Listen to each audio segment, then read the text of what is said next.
नाभिकीय ऊर्जा में ये पढ़ रहे थे हम लोग कि अगर यूरेनियम का एक न्यूक्लियस आप विखंडित करते हैं, पहले तो ये स्टडी किया हम लोगों ने वैसे कि अगर हम कभी भी कुछ ऐसा करते हैं कि लोअर बाइंडिंग एनर्जी के न्यूक्लियस को हायर बाइंडिंग एनर्जी के न्यूक्लियस में अगर हम चेंज करते हैं, एक ऐसा नाभिक जिसकी बंधन ऊर्जा कम है उसे बदल करके अगर उसको हम ज़्यादा बंधन ऊर्जा वाले नाभिक में कन्वर्ट कर देते हैं तो ऐसे सिचुएशन पे हमको ऊर्जा मिलती है और ऊर्जा की तो हमें हमेशा ज़रूरत है, तो हम ये वर्क करना चाहते हैं। वैसे मैंने आपको बताया कि ये काम हम दो तरह से कर सकते हैं, हम दो तरह से कर सकते हैं। और एक और प्रोसेस है जिसको हम करते नहीं है, वो अपने आप होती है। समझ रहे हैं? फिर से लोअर बाइंडिंग एनर्जी को अगर हायर बाइंडिंग एनर्जी न्यूक्लियस में आप चेंज करेंगे तो हमको पता लगा कि उससे हमको क्या मिलने वाली है, एनर्जी, और एनर्जी की हमको हमेशा ज़रूरत है, तो हम ये वाली एनर्जी लेना चाहते हैं। अब लोअर बाइंडिंग एनर्जी के न्यूक्लियस को हायर बाइंडिंग एनर्जी के न्यूक्लियस में कन्वर्ट करने के लिए हमारे पास दो तरीके हैं जो हम कर सकते हैं। एक ये था कि अगर आप छोटे छोटे न्यूक्लियस को जोड़ करके बड़ा न्यूक्लियस बनाते हैं तो भी लोअर बाइंडिंग एनर्जी से हायर बाइंडिंग एनर्जी में कन्वर्जन होता है। और दूसरा प्रोसेस ये था कि अगर आप बड़े से न्यूक्लियस को विखंडित कर देते हैं, उसको फिजन उसका कर देते हैं, तो छोटे छोटे न्यूक्लियस में टूट जाता है। इससे भी जो लोअर बाइंडिंग एनर्जी है वो हायर में कन्वर्ट हो जाती है। ये प्रोसेस हालांकि आपको हो सकता है ये चीज़ कम समझ में आए कि छोटे को बड़ा बनाओ तो भी लोअर से हायर में कन्वर्जन होता है, और बड़े को छोटा करो तो भी लोअर बाइंडिंग एनर्जी से हायर बाइंडिंग एनर्जी में कन्वर्जन होता है। तो ये चीज़ हो सकता है आपको कम समझ में आए, लेकिन अब प्रॉब्लम इस बात का है कि आपके सिलेबस में 2021-22 के लिए जो बाइंडिंग एनर्जी पर न्यूक्लियन का एटॉमिक मास नंबर के साथ एक ग्राफ बनता था, वो ग्राफ आपके सिलेबस में नहीं है, नहीं तो हम उस ग्राफ को आपको बना के दिखाते और वहां से आपको पूरा आइडिया मिल जाता। तो आप समझ लो कैसा कर सकते हैं। तो ये दो प्रोसेस तो हम कर सकते हैं। एक ऐसी भी प्रोसेस हमारी इस वर्ल्ड में है जिसको हम करते नहीं है, पर ये काम अपने आप होता रहता है, अपने आप होता रहता है। अपने आप जो प्रक्रिया होती है उसको हम बोलते हैं रेडियो एक्टिविटी। उसमें जो भारी न्यूक्लियस होता है वो भारी न्यूक्लियस से लगातार कुछ पार्टिकल्स अपने आप बाहर निकलते रहते हैं, जैसे अल्फा पार्टिकल है, बीटा पार्टिकल है, गामा रेडिएशन है, तो ये सब अपने आप छिटक छिटक के बाहर निकलते रहते हैं। तो ऐसे जो मटेरियल होते हैं उनको हम बोलते हैं रेडियो एक्टिव मटेरियल। दुनिया में या इस वर्ल्ड में जहां कहीं भी पड़े होंगे, जहां कहीं भी होंगे, भले वो जंगल में ही हो चाहे जहां पर होंगे, उनसे लगातार उनसे लगातार अल्फा और बीटा पार्टिकल्स और गामा रेडिएशन लगातार निकलते रहता है। तो उनके निकलने से भी न्यूक्लियस जो होता है ना, पुराना न्यूक्लियस लगातार नए न्यूक्लियस में कन्वर्ट होता रहता है। तो ये प्रोसेस स्वतः होती रहती है, ऑटोमेटिकली अपने आप ये प्रक्रिया होती है, वो हमको कुछ नहीं करना पड़ता उसके लिए। पर लास्ट क्लास में मैंने बताया कि ये काम लोअर बाइंडिंग एनर्जी से हायर बाइंडिंग एनर्जी में कन्वर्ट करना, ये हम अगर कर सकते हैं तो दो तरीके से। एक तो छोटे छोटे नाभिकों को जोड़कर बड़े नाभिक में बदलेंगे तो भी ये होगा, और बड़े नाभिक को तोड़ करके अगर हम अपेक्षाकृत छोटे नाभिकों में बनाएंगे तो भी हम ये कर सकते हैं। अब उनमें से हमने नाभिकीय विखंडन को स्टडी करना स्टार्ट किया कि बड़े नाभिक को छोटे नाभिक में जब तोड़ते हैं तो नाभिकीय विखंडन इस प्रक्रिया को बोलेंगे, और जब छोटे छोटे नाभिक को जोड़कर बड़ा नाभिक बनाएंगे तो उसको हम बोला करेंगे नाभिकीय संलयन। तो हमने इन दोनों में से नाभिकीय विखंडन पढ़ना स्टार्ट किया। हाँ, रेडियो एक्टिविटी जो कि अपने आप होती है, फिर से 2021-22 के लिए आपके सिलेबस में नहीं है, तो रेडियो एक्टिविटी में भी हम नहीं जाएंगे, उसको भी हम स्टडी नहीं करेंगे, इसलिए उसके बारे में हमने चर्चा ही नहीं की ज़्यादा कुछ। कल तो मुझे लगता है मैंने बताया भी नहीं था, तो अभी आज याद आ गया है तो मैंने आपको बोला है कि एक प्रोसेस, तीन प्रक्रियाएं हैं जिससे आप लोअर बाइंडिंग एनर्जी पर न्यूक्लियन वाले न्यूक्लियस को हायर बाइंडिंग एनर्जी पर न्यूक्लियन वाले न्यूक्लियस में कन्वर्ट कर सकते हैं। लेकिन हम करते हैं दो तरीके से, एक न्यूक्लियर फिजन नाभिकीय विखंडन, एक न्यूक्लियर फ्यूजन नाभिकीय संलयन। रेडियो एक्टिविटी हम नहीं करते हैं क्योंकि वो इस दुनिया में चलने वाली स्वतः प्रक्रिया होती है, ऑटोमेटिक प्रोसेस होता है, उसमें हम ना उसको हम कर सकते हैं और ना हम उसे कंट्रोल कर सकते हैं। This is not in our hand, हमारे हाथ में नहीं है, this is not in our control, उसमें हमारा कोई कंट्रोल नहीं है। अगर यहां पर पड़ा होगा रेडियो एक्टिव मटेरियल तो उससे भी लगातार पार्टिकल्स निकल रहे होंगे, we can't do about this, हम कुछ कर ही नहीं सकते उसके बारे में। लेकिन क्योंकि ये चीज फिर से सिलेबस में नहीं है 21-22 के लिए, तो हमने उस पर जिक्र नहीं किया। तो नाभिकीय विखंडन में हमने देखा, नाभिकीय विखंडन में हमने स्टडी किया कि यूरेनियम हमने लिया क्योंकि काफी भारी न्यूक्लियस है, और भारी न्यूक्लियस जब हो जाता है तो उसको ब्रेक करना जरा आसान रहता है। उसको हमने जब तोड़ा तो एक यूरेनियम न्यूक्लियस को जब आप ब्रेक करते हैं, एक यूरेनियम न्यूक्लियस को जब आप फोड़ते हैं ना, तो उससे बहुत ऊर्जा की विशाल मात्रा निकलती है, ये आपने लिखा। पर कोई चीज लिखने से ही केवल हमको समझ में नहीं आती है, इसलिए हमने उसका एक कैलकुलेशन करके दिखाया कि अगर यूरेनियम का एक न्यूक्लियस आप तोड़ते हैं, यूरेनियम का, मैं यूरेनियम का इतना बड़ा टुकड़ा तोड़ने की बात नहीं कर रहा हूं, यूरेनियम जो आप निकालते हैं जमीन से, उसका जो ओर निकलता है, उसका जो अयस्क निकलता है ना, हम उस गुटके को तोड़ने की बात नहीं कर रहे हैं, उसका एक नाभिक तोड़ने की बात कर रहे हैं। और नाभिक को आप समझ सकते हैं कितना बड़ा होगा और कहां होता है। सबसे पहले आपको देखने को क्या मिलेगा, मटेरियल। मटेरियल को जब तोड़ना स्टार्ट करोगे तो सबसे छोटा पार्टिकल बनेगा मॉलिक्यूल, अणु। अणु को तोड़ेंगे तो परमाणु, और परमाणु को तोड़ेंगे तो उसके भीतर न्यूक्लियस मिलेगा।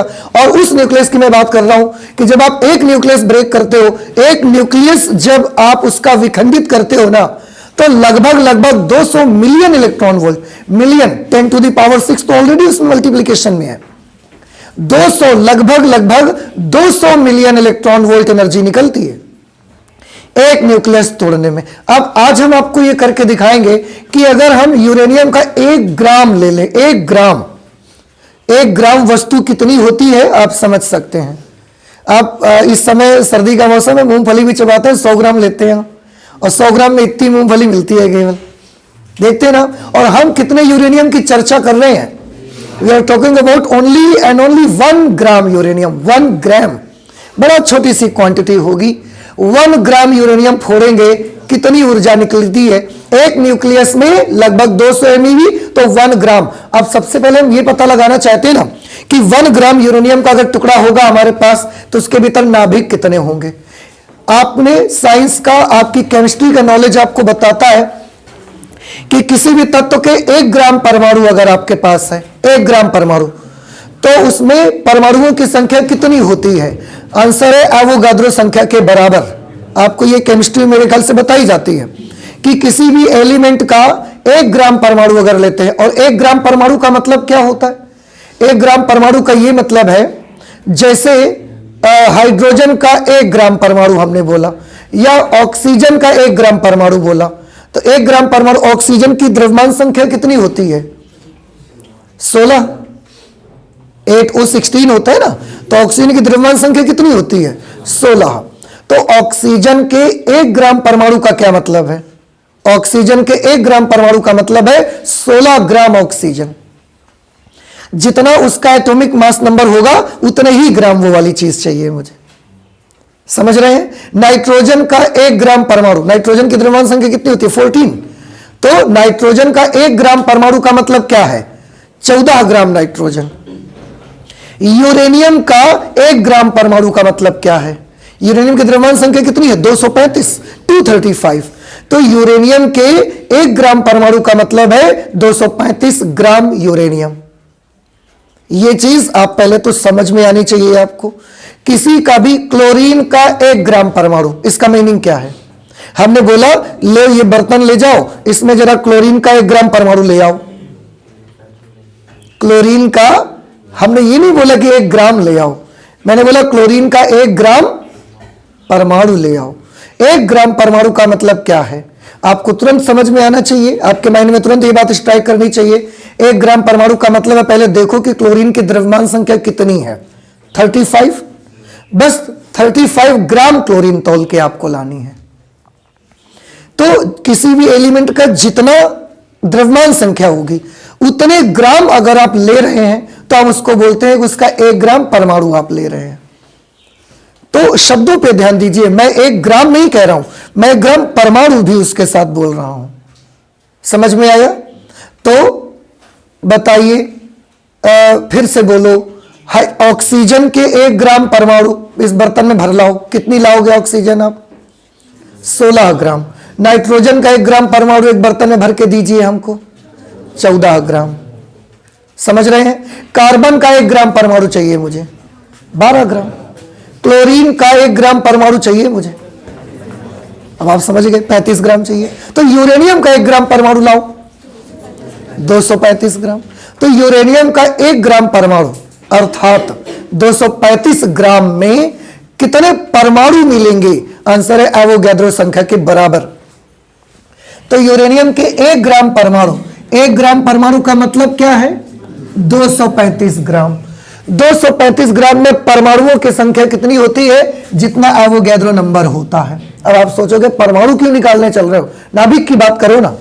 तो बेटा ये तो सबको पता है ना, हर एक परमाणु के भीतर एक न्यूक्लियस होगा। हम निकालेंगे क्या? परमाणु, और जितने परमाणु आएंगे उतने ही क्या होंगे। सिंपल सी चीज है ना ये तो। इसलिए हम परमाणु की चर्चा कर रहे हैं, क्योंकि हर एक परमाणु के भीतर एक न्यूक्लियस हमको मिल जाएगा। तो अगर परमाणु की संख्या हमको मिल जाए तो इसका मतलब हमें न्यूक्लियस की संख्या मिल गई। फिर तो हमने पता लगाया कि यूरेनियम के 235 ग्राम में, अगर हम यूरेनियम का 235 ग्राम यूरेनियम लेते हैं, 235 ग्राम, 250 ग्राम से थोड़ा कम है। 250 ग्राम कितना होता है? पौवा भर जिसको बोलते हैं आप। तो 250 ग्राम से थोड़ा कम है ना, 235 ग्राम है। तो 235 ग्राम यूरेनियम लोगे, इतने एटम्स उसके भीतर आएंगे। 6 × 10⁻23 एटम्स। 235 ग्राम यूरेनियम में इतने परमाणु होंगे, मतलब इतने न्यूक्लियस होंगे, क्योंकि हर परमाणु में एक न्यूक्लियस।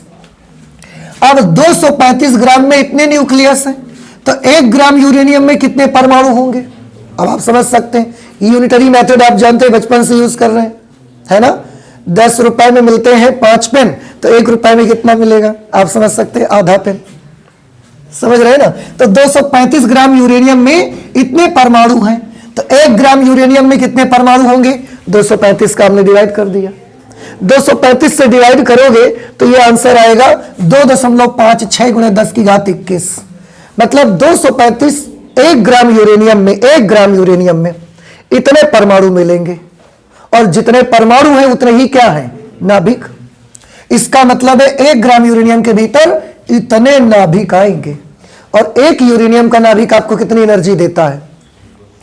प्रत्येक परमाणु के नाभिक के विखंडन से लगभग 200 मिलियन इलेक्ट्रॉन वोल्ट ऊर्जा मिलती है आपको। ये हमने कल ही कैलकुलेट करके आपको दिखा दिया है कि एक परमाणु का एक नाभिक अगर आप विखंडित करोगे तो इससे करीब करीब 200 मिलियन इलेक्ट्रॉन वोल्ट ऊर्जा आपको मिलती है।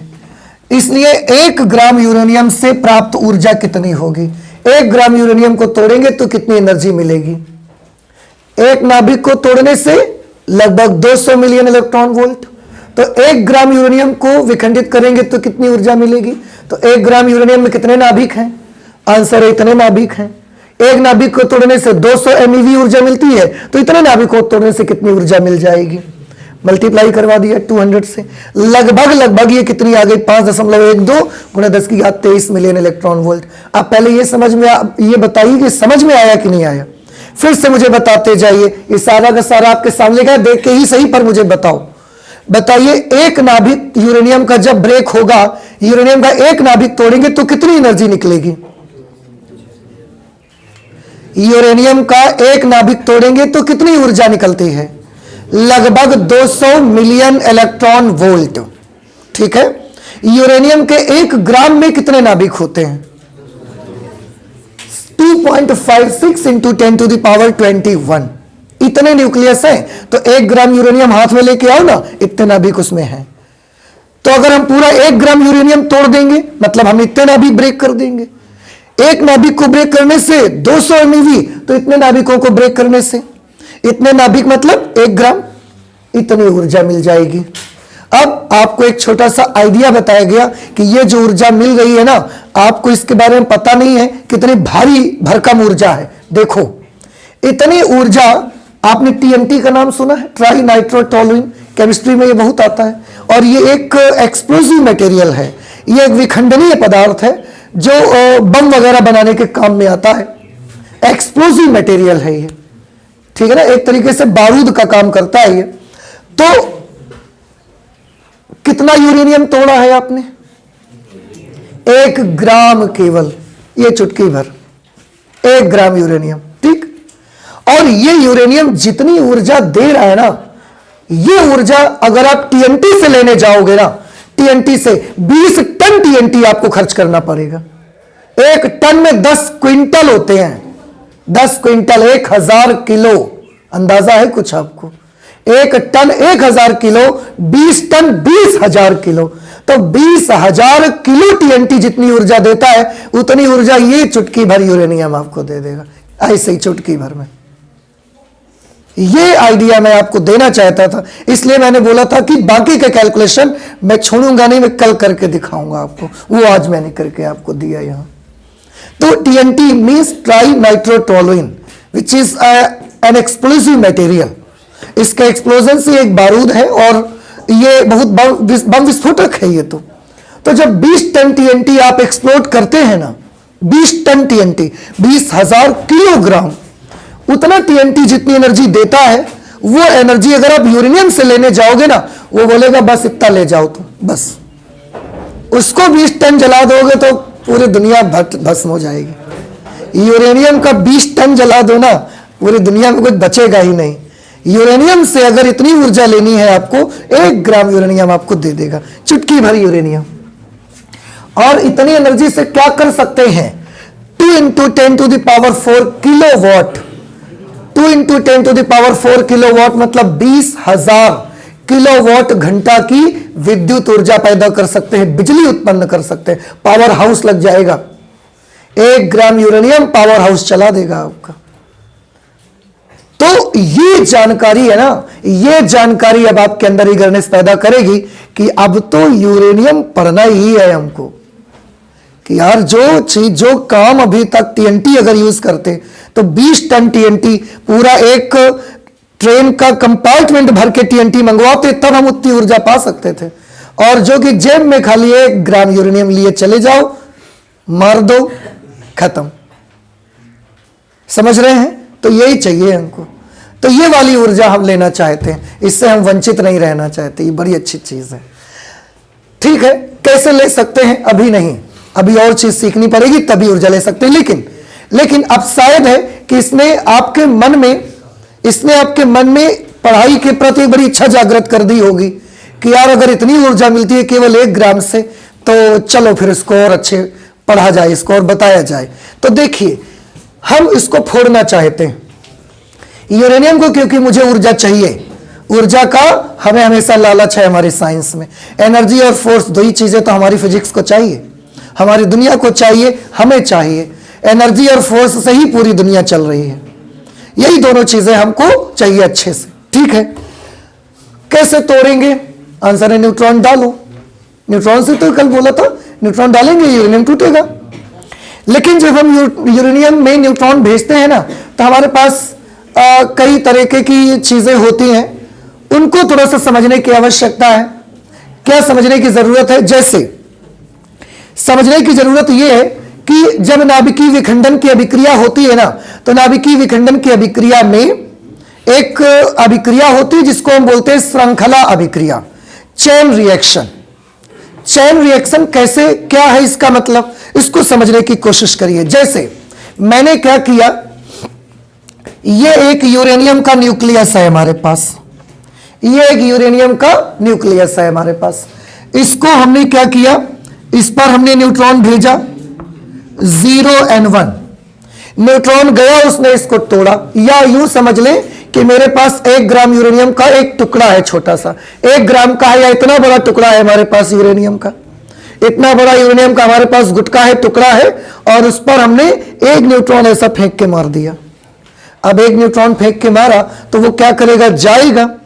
अब इतना बड़ा टुकड़ा होगा तो उसके भीतर कितने न्यूक्लियस होंगे? अरबों खरबों की संख्या में न्यूक्लियस उसके भीतर भरे हैं। अब ये 1 न्यूट्रॉन हमने भेजा, 1 न्यूट्रॉन भेजेंगे, ये जाके 1 न्यूक्लियस को क्या करेगा, तोड़ेगा।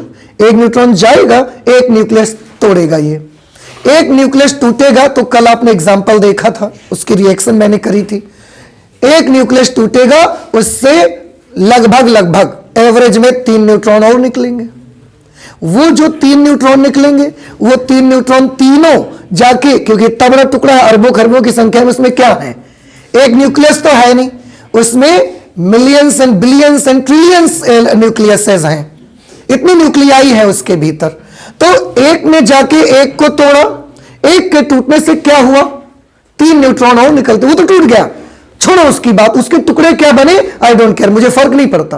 वो 2 टुकड़ों में टूटा, मुझे फर्क नहीं पड़ता कि वो 2 टुकड़े कौन कौन से थे, मुझे फर्क पड़ता है इस चीज से ना कि जब वो टूटा उसके बाद वहां से भी 3 न्यूट्रॉन निकले, वो 3 न्यूट्रॉन क्या करेंगे, क्या वो खाली चले जाएंगे ऐसे? इतना बड़ा टुकड़ा है और बहुत सारी न्यूक्लियाई है उसके भीतर, तो वो 3 न्यूट्रॉन जो निकलेंगे ये आगे बढ़े और आगे 3 न्यूक्लियस और उनको मिल गए। उन्होंने 3 न्यूक्लियस को, एक ने इसको, एक ने इसको, एक ने इसको तोड़ दिया। जब ये टूटा इससे फिर 3 न्यूट्रॉन निकले, इससे भी 3 निकले, इससे भी 3 निकले। तो पहली बार टूटने में कितने न्यूट्रॉन निकले, 3। दोबारा में 3 3 6 3 9 न्यूट्रॉन। अब ये 9 न्यूट्रॉन आगे चले तो उसमें और न्यूक्लियस भरे पड़े हैं। इन 9 ने 9 नाभिक तोड़ दिए और हर एक नाभिक से 3 न्यूट्रॉन फिर निकले। अब 27 नाभिक, 27 न्यूट्रॉन निकले। अब 27 न्यूट्रॉन निकले तो अब कितने नाभिक टूटेंगे, 27 न्यूट्रॉन निकले, सॉरी, तो 27 नाभिक अब टूटेंगे और हर एक नाभिक से फिर कितने न्यूट्रॉन निकलेंगे, 3 न्यूट्रॉन निकलेंगे। तो ये क्या होता है, मैं नाभिक टूटकर क्या बनेगा मैं नहीं बनाऊंगा, मैं केवल न्यूट्रॉन आपको दिखाऊंगा। इससे क्या होगा, 3 न्यूट्रॉन निकलेंगे, 1 न्यूट्रॉन, 2 न्यूट्रॉन, तीसरा न्यूट्रॉन। ये न्यूट्रॉन जब आगे बढ़ेंगे तो इनको आगे चलकर फिर यूरेनियम के 3 न्यूक्लियस मिल गए। न्यूक्लियस बहुत हैं लेकिन ये तो 3 ही है ना, ये जिस पे पड़ेगा उसको तोड़ देगा, ये जिस पे पड़ेगा उसको तोड़ देगा, ये जिस पे पड़ेगा उसको तोड़ देगा, तो 3 ही तो टूटेंगे। फिर जब 3 टूटेंगे तो वो फिर से ऐसे 3 न्यूट्रॉन निकाल देंगे। जब ये 3 न्यूट्रॉन निकाल देंगे तो इनके सामने 3 न्यूक्लियाई पड़ जाएंगे। अब इनके सामने 3 न्यूक्लियाई पड़ गए तो ये फिर से 3 न्यूट्रॉन ऐसे सबसे 3 3 3 सबसे न्यूट्रॉन ऐसे निकल पड़ेंगे। अब आप समझ सकते हैं ऐसे। अब ये 27 हो गए, 27 से 27 नाभिक टूटेंगे, हर नाभिक से टूटने से एक एक 3 3 फिर न्यूट्रॉन निकलेंगे, 81 न्यूट्रॉन हो गए। 81 के बाद 243 हो जाएंगे, 243 के बाद 729 हो जाएंगे। समझ रहे? और आप देख रहे हैं कि ये प्रोसेस लगातार क्या होते जाएगा, ये प्रोसेस लगातार बढ़ते ही जाएगा और ये इतना भारी भरकम हो जाएगा, आप समझ सकते हैं। 243 81 टूटे, पहले एक टूटा, फिर कितने टूटे, 3 टूटे, फिर 3 से 9, 9 से 27, 27 से 81, 81 से 243, 243 से 729 और लगातार 3 का मल्टीप्लाई हो रहा है। एक नाभिक टूटता है तब तो 200 MeV ऊर्जा निकल पड़ती है और 243 729 नाभिक टूट जाएंगे ना, इतनी ऊर्जा निकलेगी, संभाले नहीं संभलेगी, इतनी एनर्जी निकलेगी कि संभाले नहीं संभलेगी हमारी। तो ये एनर्जी कैसी हो जाएगी, आंसर है ये एनर्जी ऐसी हो जाएगी, इतनी ज्यादा ऊर्जा निकल पड़ेगी कि वो हम संभाल नहीं पाएंगे उसको, आंसर हम कंट्रोल नहीं कर सकते, उसको कंट्रोल नहीं कर पाएंगे तो ये क्या हो जाएगा, आंसर ये अनकंट्रोल्ड हो जाएगी। और सबसे पहली चीज, एक ने दूसरे को तोड़ा, दूसरे ने तीसरे को, तीसरे ने चौथे को, हमें खाली आग लगाने की जरूरत थी, उसके बाद हम दूर खड़े हैं, ये अपने आप हो रहा है, देख रहे हैं आप। हमें खाली क्या करने की जरूरत पड़ी, हमें केवल एक न्यूट्रॉन भेजने की जरूरत पड़ी, एक न्यूट्रॉन ऐसा मार के हम आराम से हाथ बांध के खड़े हो गए।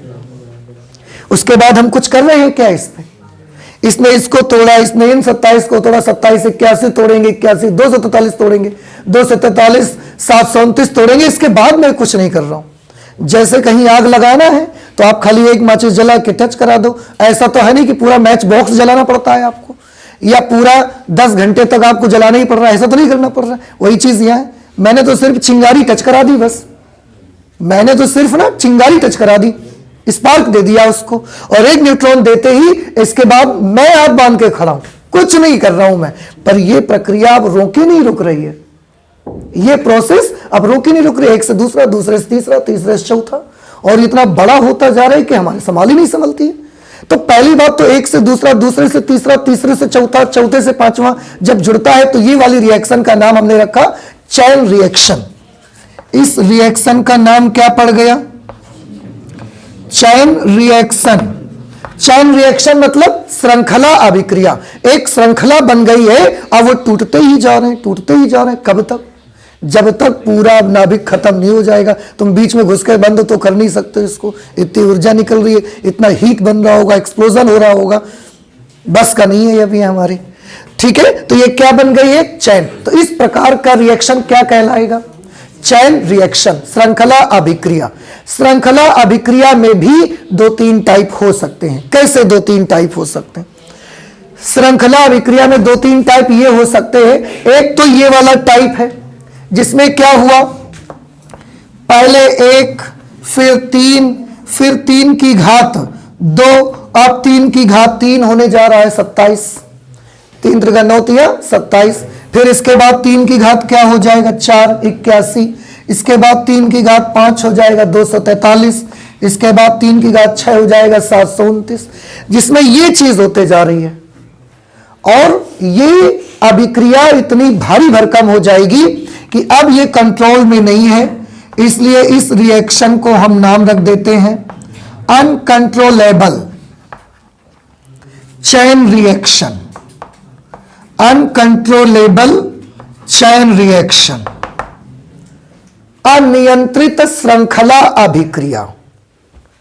श्रृंखला अभिक्रिया किसको बोला? जिसमें एक के बाद दूसरा, दूसरे के बाद तीसरा, तीसरे चौथा लगातार अब अपने मन से ही टूटते जा रहा है, यह श्रृंखला अभिक्रिया हो गई।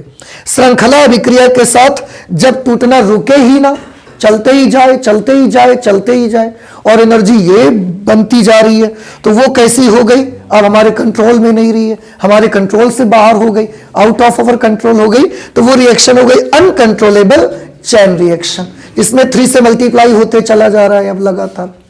अब अगर ये हो गया और हम कंट्रोल नहीं कर पाए तो ये क्या बन गया? ये तो बन गया एटम बम, क्योंकि अब ये हमारे कंट्रोल में नहीं है तो बम हो गया ये। भाई हम कंट्रोल करते तो बम नहीं हो पाता ना, ये अब हमारे कंट्रोल में नहीं है तो ये बर्स्ट हो गई, अब बम बन गया ये। ठीक है, एक दूसरे तरीके का सुनिए। इसमें लगातार 3 से मल्टीप्लाई होते जा रहा है। अब हमने अपना कोई जुगाड़ लगाया, कोई व्यवस्था बनाई और इसको देखी कैसा परिवर्तित करने की कोशिश की। हर ब्रेकेज से जब जब नाभिक टूटेगा करीब करीब कितने न्यूट्रॉन्स निकला करेंगे? और ये 3 के 9, 9 के 27 यही तो कर रहे हैं। अगर हम किसी तरह से ऐसी अरेंजमेंट कर पाए कि जब भी एक नाभिक टूटेगा तो उससे 3 न्यूट्रॉन निकलेंगे निकलेंगे, देखो। लेकिन हम अगर ये कर सके कि एक न्यूक्लियस टूटा उससे ये 3 न्यूट्रॉन्स निकले, 3 न्यूट्रॉन निकले, अगर मैं ये कर दूं कि इन 3 में से अब आगे केवल एक ही न्यूट्रॉन जाए, ये 2 हम वहीं रोक दें, इनको मार दें वहीं किसी तरह से, या कुछ ऐसा अरेंज कर दें कि जब ये 3 आगे बढ़े तो इन 2 के सामने यूरेनियम का नाभिक आ ही ना पावे। कुछ ऐसा कर दो, यूरेनियम को दूर दूर कर दो नाभिकों को। जब दूर दूर कर देंगे, एक न्यूक्लियस टूटा, 3 न्यूट्रॉन निकले, 3 न्यूट्रॉनों में से इतना दूर दूर यूरेनियम के न्यूक्लियस हमने कर दिए यूरेनियम के कि एक ही न्यूक्लियस के सामने क्या पड़ा? न्यूक्लियस पड़ा, बाकी 2 खाली ही निकल गए। समझ में आया? फिर इसने तोड़ा, फिर कितने न्यूट्रॉन बने? 3। अब 3 बने तो तीनों के सामने अगर यूरेनियम न्यूक्लियस पड़ जाएगा तो कसम से फिर रोक नहीं पाएंगे आप।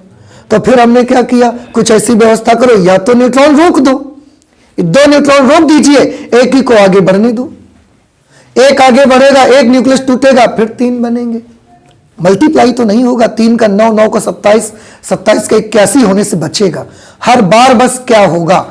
एक न्यूक्लियस टूटेगा, 3 न्यूट्रॉन निकलेंगे, उन 3 न्यूट्रॉन में से या तो 2 को रोक दो आप, और या तो ऐसा न्यूक्लियस दूर दूर कर दो कि 2 के सामने नाभिक पड़े ही ना। सामने पड़ेगा तो टूटेगा ना, पड़े ही ना, ऐसा दूर दूर कर दो।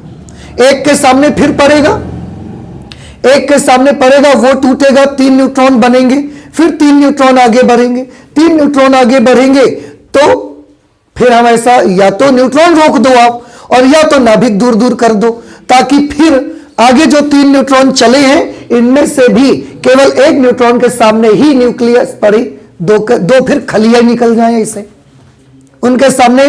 देखो या तो टक्कर करवाने से बचा दो उनको, तो ये आप कंट्रोल कर सकते हो। तो एक रिएक्शन हम ये करवा सकते हैं कि जब भी एक न्यूक्लियस टूटेगा और उसमें से 3 न्यूट्रॉन रिलीज होंगे, उन 3 न्यूट्रॉन्स में से 2 हम खाली निकलवा देंगे। वो हम अपना कोई प्रोसेस लगा सकते हैं, या तो हम न्यूट्रॉन को वहीं रोक देंगे, जमा देंगे उसको, और या तो नाभिक इतना दूर दूर कर देंगे कि जो 3 न्यूट्रॉन आगे बढ़ रहे हैं उनमें से एक न्यूट्रॉन ही केवल आगे जाकर विखंडन कर सके, बाकी 2 न्यूट्रॉनों के सामने नाभिक पड़े ही ना। कुछ बात समझ में आ रही है हमारी? तो हर बार क्या होते जाएगा बताइए? हर बार कितने न्यूक्लियस टूटेंगे? न्यूट्रॉन तो 3 बनेंगे, लेकिन कितने नाभिक टूटेंगे? 1। फिर 3 न्यूट्रॉन बनेंगे, नाभिक कितने टूटेंगे? 1। फिर 3 न्यूट्रॉन बनेंगे, नाभिक कितने टूटेंगे? 1। ये अब हमारे कंट्रोल में है। तो ये वाली चैन रिएक्शन कौन सी चैन रिएक्शन? चैन रिएक्शन तो ये भी है। क्यों? उसके बाद हम कुछ नहीं कर रहे हैं, हम सिर्फ न्यूट्रॉनों को रोक रहे हैं। वो ज्यादा किसी से लड़ाई ना करें, टक्कर ना करें, हम सिर्फ उनको रोक रहे हैं। बाकी चैन बन चुकी है, हम आगे कुछ नहीं कर रहे हैं उसके लिए। तो ये भी चैन रिएक्शन है। पर ये चैन रिएक्शन बहुआ कैसी चैन रिएक्शन है? ये कंट्रोलेबल चैन रिएक्शन है। और अगर कंट्रोलेबल चैन रिएक्शन आपने करवा ली, अगर इस चैन रिएक्शन को कंट्रोल करना आ गया, आपको नियंत्रित करना आ गया, तो जब नियंत्रण हमारे हाथ में होगा तो जितनी भी ऊर्जा मिलेगी हम उसको जहां चाहेंगे वहां अच्छे काम के लिए लगा देंगे, क्योंकि वो हमारे कंट्रोल में है। समझ रहे हैं? जैसे आप दीपावली में बम लाते हैं छुटाने के लिए, छोटे बम लाते हैं, चुटपुटिया जिसको आप बोलते हैं। तो जब छोटा बम लाते हैं तो क्योंकि वो आपके कंट्रोल में है तो हाथ से दबा के फोड़ देते हो, और बड़ा बम लाते हो जो आपके कंट्रोल में नहीं है तो दूरी धर के फोड़ा तो फिर होगा। कैसे? डर लगता है कि अनकंट्रोल हो जाएगा, हमारे हाथ को चोट लग जाएगी, हमें नुकसान हो सकता है। तो अब ये हमारे कंट्रोल में है। कंट्रोल में है तो ये जो ऊर्जा मिलेगी, इस ऊर्जा का यूज हम अच्छे काम में कर सकते हैं।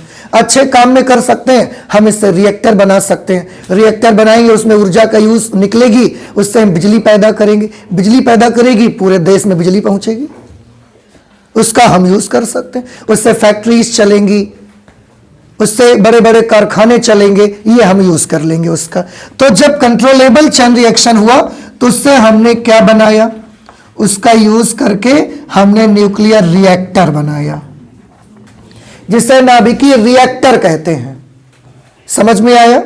ये रिएक्टर हमने बना लिया। हम एक और टाइप की रिएक्शन चैन में करवा सकते हैं। कैसे? हम ऐसे करवा सकते हैं, मतलब ये तो कंट्रोलिंग होगी हमारी, बाकी चैन रिएक्शन तो ये मेनली 2 तरीके की है। कंट्रोलिंग ऐसे होगी कि जैसे मान लिया हमने नाभिक तोड़ने की कोशिश की, एक बार में हमने देखा कि 100 न्यूट्रॉन चले आगे, 100 न्यूट्रॉन आगे जा रहे हैं। अब अगर उनके सामने 100 न्यूक्लियस आएंगे तो 100 के 300 हो जाएंगे। पर 100 न्यूट्रॉन्स जब आगे चले तो हमने चालाकी कर दी कि उनके सामने केवल 20 नाभिक ही डाले हमने, बस। चले कितने न्यूट्रॉन? 100। अब उनके सामने हमने क्या कर दिया? ऐसी कुछ अरेंज कर दी कि केवल 20 न्यूक्लियस ही उनके सामने पड़े, तो 20 न्यूक्लियस टूटेंगे। अब 20 न्यूक्लियस टूटेंगे तो उनसे कितने न्यूट्रॉन बनेंगे? 60 न्यूट्रॉन आगे चले तो हमने उनके सामने 10 न्यूक्लियस ही आने दिया, बस 10 न्यूक्लियस आने दिया। अब कितने न्यूट्रॉन निकलेंगे? 30 न्यूट्रॉन्स निकलेंगे। 30 न्यूट्रॉन आगे चले, उनके सामने हमने केवल 5 न्यूक्लियस ही आने दिया, तो 5 न्यूक्लियस ही टूटेंगे। अब 5 न्यूक्लियस टूटे तो 15 न्यूट्रॉन निकले खाली। देखो न्यूट्रॉन कैसे हम अलग कम करते चले जा रहे हैं। 15 न्यूट्रॉन जो चले उनके सामने हमने केवल 2 ही न्यूक्लियस डाले, बस। अब न्यूट्रॉन तो 15 है लेकिन नाभिक तो 2 ही हैं। अब 2 नाभिक टूटेंगे, खाली 6 न्यूट्रॉन तो बनेंगे, बाकी खाली चले जाएंगे ऐसे ही आगे। अब 6 न्यूट्रॉन बने, उनके सामने हमने क्या किया? एक भी न्यूक्लियस आने ही नहीं दिया। एक भी न्यूक्लियस आने नहीं दिया तो नाभिक रिएक्शन क्या हो जाएगी? बंद हो जाएगी, रिएक्शन बंद हो जाएगी। तो इस तरीके से हम चाहें तो रिएक्शन को क्या कर सकते हैं? बंद भी कर सकते हैं। न्यूक्लियस ही हम नहीं देंगे तोड़ने के लिए उसको, तो रिएक्शन को हम बंद कर सकते हैं। यह भी कंट्रोलिंग का ही एक हमारा तरीका है, कंट्रोल कर सकते हैं। फिलहाल ये चैन रिएक्शन कितने तरीके की होगी? 2 तरीके की। अगर चैन रिएक्शन अनकंट्रोल्ड हो गई तो क्या होगा? बम बन जाएगा।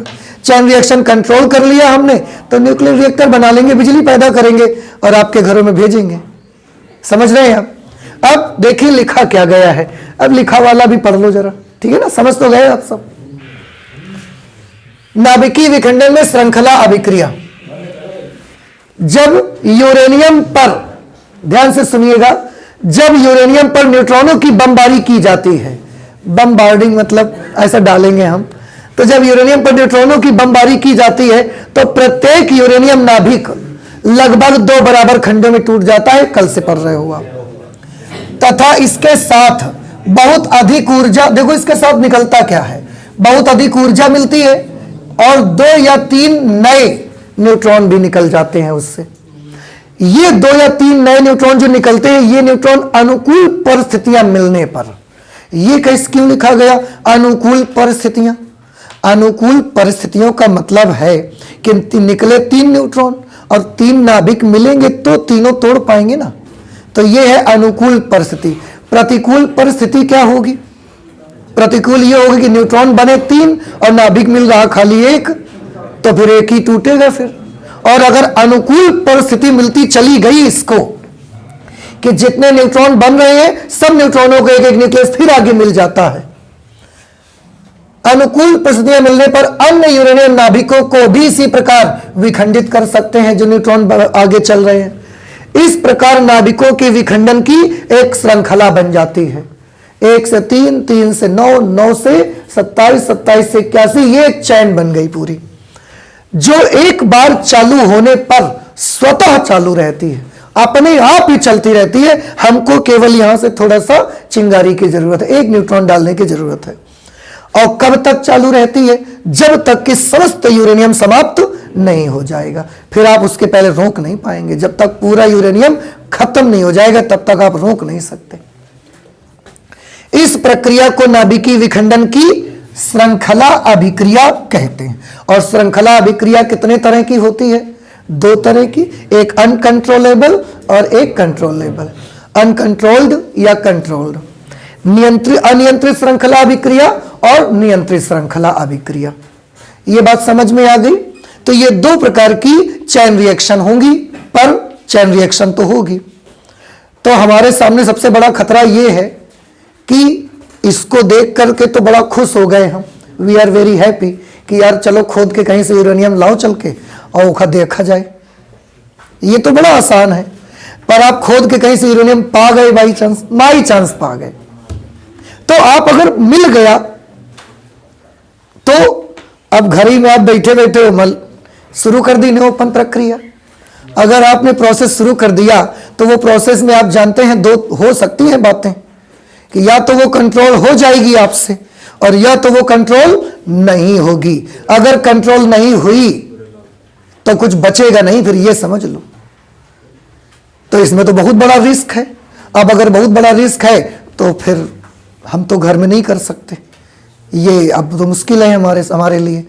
तो इसीलिए ऐसा नहीं हो सकता कि किसी को भी यूरेनियम मिल जाए और वो घर में बैठ के अपना ये सब कर ले, ऐसा नहीं हो सकता। ऐसे अगर होने लगे तो सभी लोग अपने अपने घर में यूरेनियम लगा लगा के बिजली पैदा करे शुरू कर दे, तो ये नहीं हो सकता, पॉसिबल नहीं है ना, क्योंकि कंट्रोलिंग हमारे हाथ में नहीं आएगी। दूसरी चीज ये है, अब देखो कितना अजीब है ना, रिएक्शन हम करवाना भी चाहते हैं, एनर्जी लेना भी चाहते हैं, पर हमारे हाथ में कंट्रोल नहीं है, तो ये प्रॉब्लम हो सकती है। इसलिए रिस्क भी नहीं लेना चाहते, नहीं तो आसपास पे कुछ बचबो ना करे। तो ये चीज है। तो हम रिएक्शन करवाना भी चाहते हैं, बड़ी तीव्र इच्छा भी है, लेकिन हम करवा भी नहीं पा रहे क्योंकि ये प्रॉब्लम है। रिएक्शन को करवाने में हमारे सामने और भी समस्याएं आती हैं। तो एक समस्या हमारे सामने क्या आई कि पता नहीं है रिएक्शन चालू तो कर दें और ऐसा ना हो कि हम कंट्रोल ना कर पाए उसको। और भी समस्याएं आती हैं, जैसे हमें यूरेनियम के कई आइसोटोप्स हमको मिलते हैं, यूरेनियम के कई हमको आइसोटोप्स मिलते हैं, जैसे यूरेनियम का 235 भी हमको मिलता है नेचर में, यूरेनियम का 238 भी मिलता है हमको नेचर में। अब एक्चुअली क्या होता है कि हमें अभी तक जिस यूरेनियम को तोड़ना आता है वो यूरेनियम 235 को तोड़ना हमको आता है। हमारे नेचर में यूरेनियम 238 भी हमको मिलता है, 238 यूरेनियम भी मिलता है जिसकी द्रव्यमान संख्या 238 है, पर उसको तोड़ना हमको नहीं आता। अब देखो कितनी अजीब विडंबना है कि हमारे इंडिया में हम जो यूरेनियम यूज करते हैं, कौन सा यूरेनियम यूज करके हम ये सब बनाते हैं? आंसर है यूरेनियम का वो वाला आइसोटोप जिसका द्रव्यमान संख्या 235 है, उसी को हमको ब्रेक करना आता है। दूसरा, प्लूटोनियम 239 भी हमको तोड़ना आता है। प्लूटोनियम भी एक रेडियो एक्टिव मटेरियल है, उसको भी हमको ब्रेक करना आता है। क्या क्या ब्रेक करना हमको आता है? यूरेनियम 235 और प्लूटोनियम 239, इन दोनों को ही हमको ब्रेक करना आता है। लेकिन अजीब विडंबना यह है कि हमारे इंडिया में ये दोनों ही नहीं मिलते। यूरेनियम 238 को हमको ब्रेक करना नहीं आता, उसको तोड़ना नहीं आता, और वो बहुत मिलत है। ये बड़ी चीज है। वही बात हो गई ना, वही बात हो गई कि जिसको दांत दे दिए उसको चने नहीं दिए ईश्वर ने, और जिसको चने दिए उसके दांत छीन लिए उन्होंने। ये चीज हो गई। तो हमारी इंडिया में हमको तोड़ना किसको आता है? यूरेनियम 235 को हमको तोड़ना आता है, उससे एनर्जी लेना हमको आता है। प्लूटोनियम 239 को भी हमको ब्रेक करना आता है। लेकिन ये दोनों ही हमारी इंडिया में मिलते नहीं है हमको। समझ में आया? हमें जो जमीन से खुदाई में और मिलता है, इसका जो अयस्क मिलता है यूरेनियम का, उसमें ज्यादा मात्रा किसकी होती है? उसमें ज्यादा मात्रा यूरेनियम 238 की होती है, और यूरेनियम 235 केवल 0.7% आपको मिलेगा। 0.7% मिलता है, बहुत थोड़ा मिलता है। तो अब हमने क्या किया, जमीन से खुदाई करके लाए, एक और निकाल के लाए। अब ये यूरेनियम का अयस्क है। अब इस यूरेनियम के अयस्क में हमको मिलता क्या है? यूरेनियम 238 मिलता है। अब यूरेनियम 238 अगर मिलता है, अब इसमें 235 है, लेकिन ये जितना भी यूरेनियम की मात्रा है उसका केवल 0.7% यूरेनियम 235 है। अब हमने क्या किया, कौन कौन इसमें है? 238 भी है, 235। ज्यादा कौन है? 99.3% कौन भरा पड़ा है? 38। और 0.7% कौन है? 235। तोड़ना हमको किसको आता है? 235 को। हम न्यूट्रॉन मारते हैं तो वो सर तोड़ते नहीं, वो जाता है, और इतनी मात्रा में यूरेनियम 238 भरा पड़ा है कि वो न्यूट्रॉन जाता है और यूरेनियम 238 पहले ही उसको एब्जॉर्ब कर लेता है, खा जाता है, काम ही खत्म कर देता है, और 235 तक पहुंचने ही नहीं देता। तो प्रक्रिया चैन रिएक्शन होगी तो ये होगा ना, चैन रिएक्शन चालू ही नहीं होती हमसे, तो क्योंकि हमें जो और मिलता है वो और में किसकी क्वांटिटी ज्यादा होती है? जल्दी से बताइए। यूरेनियम 238 की मात्रा ज्यादा है, और उसको तोड़ना हमको आता नहीं है। हमको तोड़ना किसको आता है? U235 को। उसकी मात्रा कैसी है? कम है। तो हम जब न्यूट्रॉन को भेजते हैं कि जाओ तोड़ो, वो जाता है बड़ी बहादुरी के साथ, लेकिन जाता तो पहले यूरेनियम 238 उसको एब्जॉर्ब कर लेता है, 35 तक पहुंचने नहीं देता उसको। तो चैन रिएक्शन चालू होगा तो अनकंट्रोल बम बनेगा, रिएक्टर बनेगा, तो चालू तो हो, पहले चालू ही नहीं हो पाती। तो हमारे सामने ना चैन रिएक्शन करवाने की कुछ कठिनाइयां आती हैं हमारे सामने, हमारे इंडिया में फिलहाल। वो क्या कठिनाइयां हैं? श्रृंखला अभिक्रिया में कुछ प्रॉब्लम्स हमको सहनी पड़ती हैं। क्या प्रॉब्लम है? पहली प्रॉब्लम, साधारण यूरेनियम में अधिकांश क्या होता है? U238 होता है। U235 का अंश बहुत कम होता है, और बहुत कम होता है तो कितना होता है?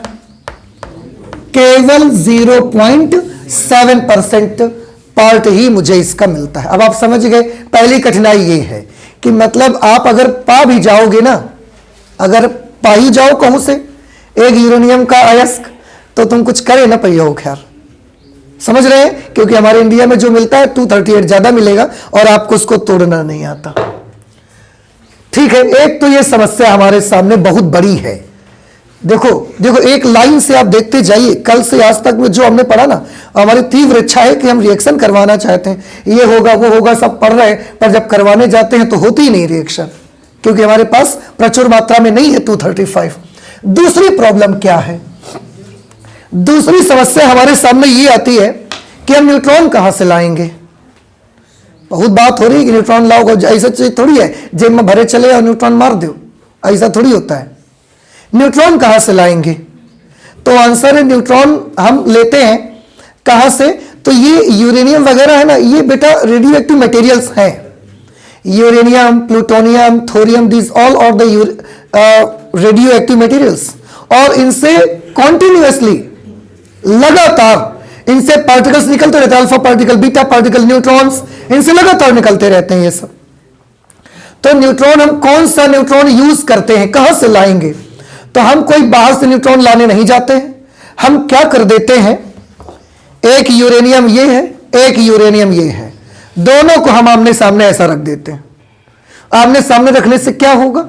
यूरेनियम एक रेडियो एक्टिव मटेरियल है और इससे लगातार अल्फा, बीटा, न्यूट्रॉन्स सब उत्सर्जित होते रहते हैं, इससे भी न्यूट्रॉन उत्सर्जित होते रहते हैं। तो हम जब आमने सामने रख देंगे तो होगा क्या?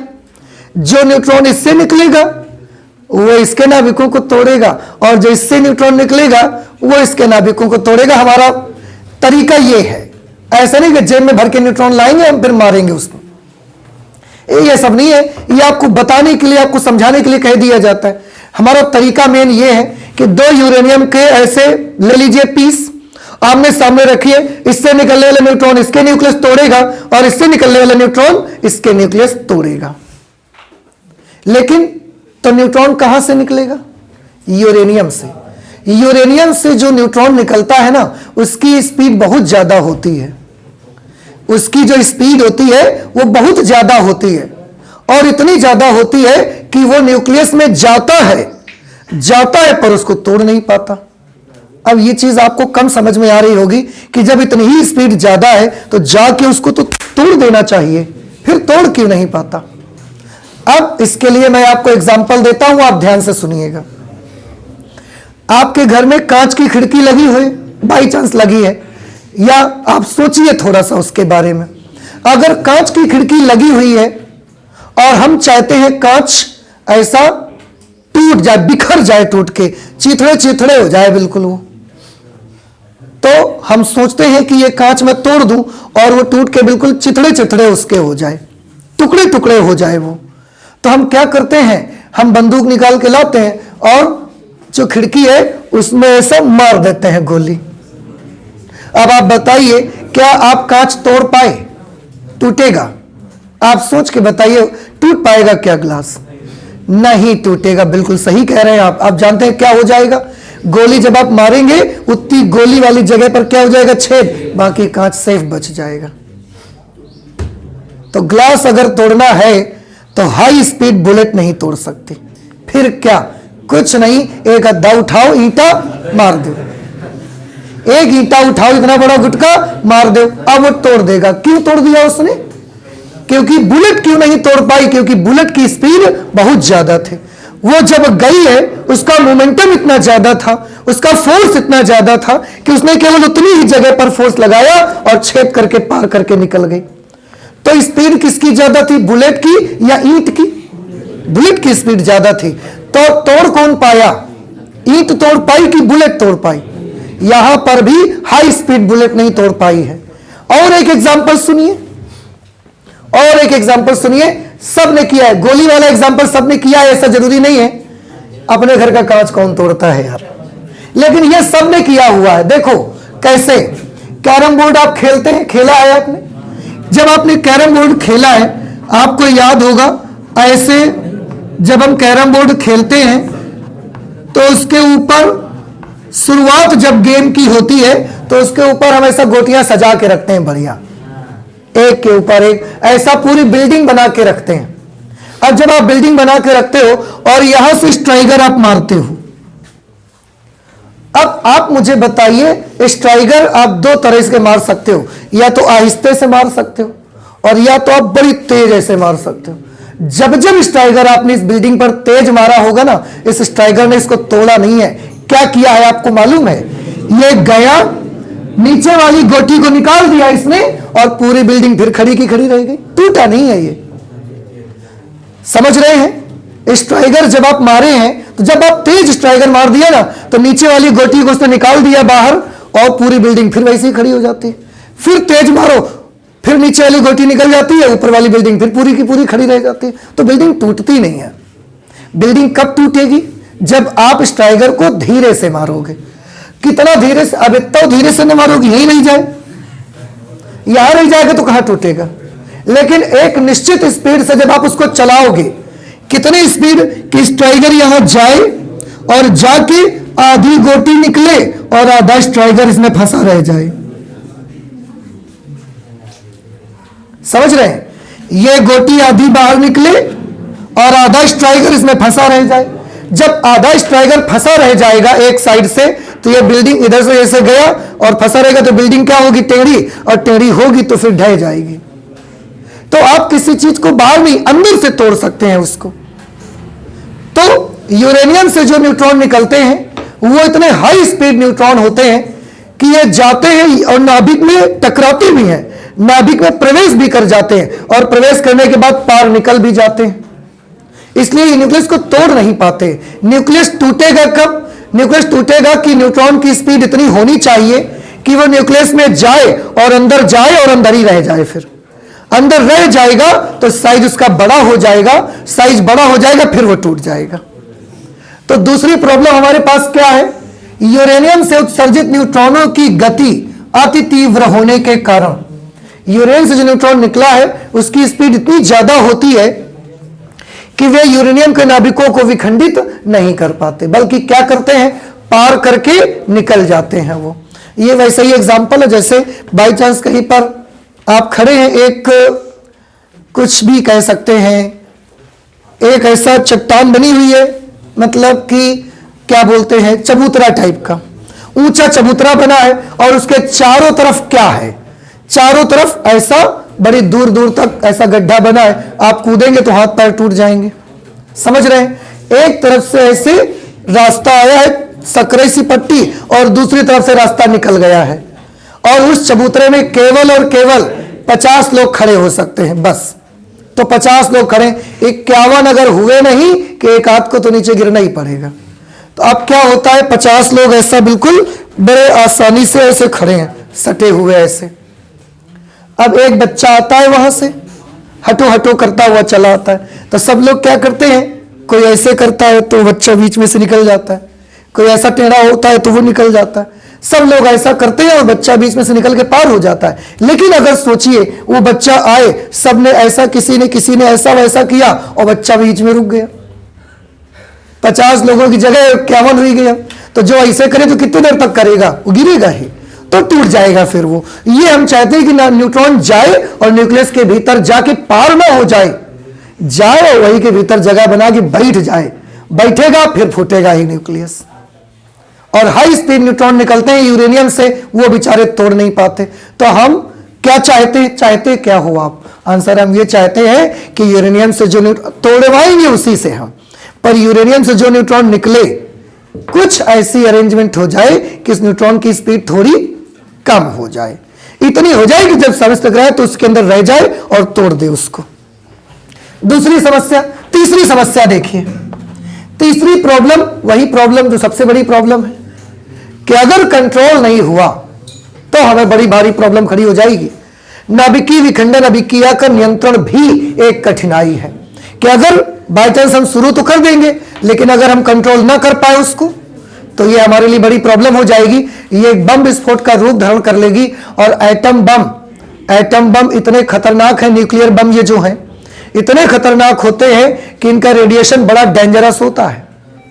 इतना डेंजरस है कि फूटे एक जगह पर 10-20 किलोमीटर तक इनका इफेक्ट चला ही जाएगा, 50 किलोमीटर तक। तो कंट्रोल जब तक नहीं आएगा तो भी हम नहीं कुछ कर सकते, हम रिस्क लेना नहीं चाहते। समझ रहे हैं? तो ये तीन समस्याएं हमारे सामने आ जाती है जब हम चेन रिएक्शन करवाने जाते हैं। तो समस्याएं समझ में आ गई। इन समस्याओं का निवारण कर पाएंगे, अगर आप कर पाएंगे फिर आप सक्षम हैं, न्यूक्लियर रिएक्टर बना सकते हैं आप उस समय। अगर इनका कंट्रोल कर पाए, ये तीनों कठिनाइयां जो है ना, ये तीनों परेशानियां दूर कर सकेंगे जिस दिन, उस दिन न्यूक्लियर रिएक्टर बना पाएंगे आप।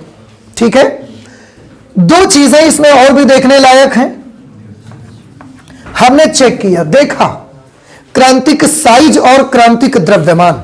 हमने एक चीज देखी कि यूरेनियम का, जैसे हम देखते हैं यूरेनियम को हमको तोड़ना है, पर यूरेनियम तोड़ने के लिए ना यूरेनियम का एक न्यूनतम साइज का होना बहुत जरूरी है। यूरेनियम को ब्रेक करने के लिए यूरेनियम का साइज एक मिनिमम साइज के बराबर होना बहुत जरूरी है। हमने देखा कि यूरेनियम का साइज अगर उस मिनिमम साइज से कम है तो आप कितने भी न्यूट्रॉन डाल दो पर वो टूटेगा नहीं। ये हमने एक बड़ी अजीब चीज देखी, समझ रहे हैं? तो अगर यूरेनियम में श्रृंखला अभिक्रिया चालू करनी है, आपको बनाए रखनी है, तो यूरेनियम का साइज एक न्यूनतम साइज से होना ही चाहिए ज्यादा। ये हमने गौर किया उस पर। फिर से सुन लीजिए, हमने देखा कि यूरेनियम का साइज क्या है। यूरेनियम का साइज एक न्यूनतम साइज से ज्यादा है तो न्यूट्रॉन डालो और विखंडन चालू हो जाएगा। लेकिन अगर उस साइज से उसका साइज थोड़ा सा कम है तो कितना भी न्यूट्रॉन आप डाल लो वो विखंडित नहीं हो पाता। तो ये एक बड़ी इंपॉर्टेंट चीज हमारे लिए थी कि यूरेनियम को अगर विखंडित करना है तो ये भी बहुत मायने रखेगा फिर तो, कि उसका जो साइज होना चाहिए वो साइज भी एक मिनिमम साइज से थोड़ा ज्यादा ही होना चाहिए। कम होगा तो टूटेगा ही नहीं, वो कितने भी न्यूट्रॉन आप भेज दो नहीं टूटता था। ये हमने देखा। तो वो जो मिनिमम साइज था, जिससे साइज कम कर दो तो नहीं टूटेगा, उससे साइज बड़ा कर दो तो टूट जाएगा। एक न्यूट्रॉन भेजोगे तो भी टूट जाएगा वो, लेकिन साइज अगर कम है तो नहीं टूटता। ये चीज हमने देखा। जैसे आप देखते हो पेंसिल में है, बचपन में जब आप पेंसिल से लिखते थे एक मिनिमम साइज तक ही आप उसको पकड़ के लिख पाते थे। मिनिमम साइज से भी जब छोटी हो जाती थी पेंसिल शार्प करते करते फिर उससे हमसे नहीं बनता था। वैसे ही यहां पर भी है कि अगर एक न्यूनतम साइज से कम साइज हो जाएगा यूरेनियम का तो फिर आप कितने भी न्यूट्रॉन भेज दो, न्यूट्रॉन से टूटता है, लेकिन अगर साइज कम है तो कितने भी न्यूट्रॉन भेज दो फिर तोड़ नहीं पाओगे आप। वो साइज का हमने नाम रखा क्रांतिक साइज। क्रांतिक साइज। विखंडनीय पदार्थ, विखंडनीय पदार्थ मतलब वो पदार्थ जिसे हम तोड़ना चाहते हैं। विखंडनीय पदार्थ का क्रांतिक साइज वह न्यूनतम साइज है, वह मिनिमम आकार है उसका, जो पदार्थ में श्रृंखला विक्रिया बनाए रखने के लिए आवश्यक है। उतना साइज तो जरूरी ही है आपको। उससे कम अगर साइज का यूरेनियम लोगे तो आप न्यूट्रॉन चाहे इतने भेज दो कुछ कर नहीं सकते, आप चाहे जितने भेज दो आप कुछ नहीं कर सकते उस पर। तो अगर आप तोड़ना चाहते हैं यूरेनियम को तो उसका साइज एक मिनिमम साइज से ज्यादा रखना ही पड़ेगा फिर तो आपको। इसी तरह से एक आर्टिकल बना क्रांतिक द्रव्यमान। इनकी एक एक नंबर पे डेफिनेशन पूछी जाती है। क्रांतिक द्रव्यमान क्या होता है अब आप समझ जाना चाहिए कि अगर यूरेनियम का द्रव्यमान एक निश्चित द्रव्यमान से कम है तो कितने भी न्यूट्रॉन उसको दे दो वो टूट नहीं सकता। अगर एक द्रव्यमान निश्चित द्रव्यमान से थोड़ा भी ज्यादा कर दोगे फिर वो टूट जाएगा। जैसे पेंसिल का साइज एक थोड़े साइज से भी ज्यादा है तो हम उसको पकड़ के लिख पाएंगे, लेकिन एक मिनिमम साइज से भी अगर कम हो गया तो नहीं बनता लिखते, और उंगली दर्द होने लगेगी, राइटिंग नहीं बनेगी आपकी। वही चीज यहां पर है कि साइज भी एक मिनिमम साइज से ज्यादा होना चाहिए। जैसे आपने बम बनाया, इतना यूरेनियम धर दिया उसमें और बम बनाए बैठे हो, तुम इंतजार कर रहे हो फूटे, कभी नहीं फूटेगा। क्या होना चाहिए उसके लिए? साइज और द्रव्यमान दोनों ही क्रांतिक साइज और क्रांतिक द्रव्यमान से थोड़े थोड़े ज्यादा होने ही चाहिए। क्रांतिक द्रव्यमान की परिभाषा, विखंडनीय पदार्थ का क्रांतिक द्रव्यमान वह न्यूनतम द्रव्यमान है जो पदार्थ में श्रृंखला विक्रिया बनाए रखने के लिए आवश्यक है। सेम डेफिनेशन है, साइज की जगह द्रव्यमान भर दो, बस काम खत्म। नहीं समझ में आया? तो आज हमने क्या सीखा? आज हमने सीखा कि अगर चैन रिएक्शन होगी तो या तो वो अनकंट्रोल हो जाएगी या तो कंट्रोल हो जाएगी। अनकंट्रोल हो गई तो बम विस्फोट होगा, कंट्रोल हुई तो यूज हो जाएगा। तो हम करना चाहते थे तो क्या समस्याएं हैं? ये समस्याएं समझ में आई आपको। क्रांतिक साइज और क्रांतिक द्रव्यमान भी आप समझ गए। अब नेक्स्ट क्लास में आप जानते हैं हम क्या करने वाले? नेक्स्ट क्लास में हम ये करेंगे, आज जो समस्याएं हमारे सामने आई हुई हैं इन समस्याओं को कल हम पढ़ेंगे कि इन्हें दूर कैसे किया जाएगा। समझ आ रही बात आपको? इन्हें दूर कैसे करेंगे ये अब कल पढ़ेंगे। और एक बार कसम से ये कठिनाइयां हमने दूर कर लिया ना, ये कठिनाइयां हमने दूर कर लिया ना, तो आप समझ लो फिर तो हम रिएक्टर वगैरह तो बना ही देंगे, और उसके अगले ही पल हम क्या पढ़ लेंगे, रिएक्टर पढ़ लेंगे फिर। ठीक है, तो आज हम अपनी फिजिक्स में इतना ही रखेंगे, आगे और भी पढ़ाई करेंगे लेकिन अगली क्लास पे कर लेते हैं। ठीक है, तो चलते हैं, मिलते हैं अगली क्लास पे। Okay, thank you.